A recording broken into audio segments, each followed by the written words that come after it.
ரிஷிவந்தியம் தொகுதிக்கு உட்பட்ட அரும்பராம்பட்டு கிராமத்தில் 3 தினங்களுக்கு முன்பு நடந்த மாரியம்மன் கோவில் விழாவில் இரவு நேரத்தில் நடந்த ஆபாசம் நிறைந்த ஆடல் பாடல் நிகழ்ச்சியில் திடீரென்று கள்ளக்குறிச்சி தெற்கு மாவட்ட திமுக இளைஞரணி துணை அமைப்பாளரும் ஊராட்சி மன்ற தலைவருமான ராஜீவ்காந்தி என்பவர் மேடையில் ஏறி ஆபாச நடனமாடிய பெண்ணோடு சேர்ந்து குத்தாட்டம் போட்ட வீடியோ சமூக வலைதளங்களில் வைரலாக பரவி வருகிறது.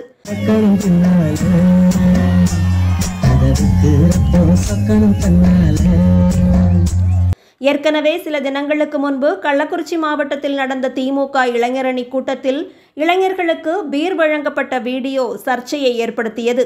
இந்த வீடியோ தொடர்பாக அரசு வழக்கறிஞர் ஒருவர் ஆடியோ ஒன்றையும் வெளியிட்டிருந்தார். வெயிலுக்கு இதமாக 2 பீர் குடித்தது தேச துரோகமா என கேட்டு அவர் வெளியிட்ட ஆடியோவும் சர்ச்சையை ஏற்படுத்தியிருந்த நிலையில் தற்போது இந்த காணொளி சமூக வலைதளங்களில் வைரலாகி வருகிறது.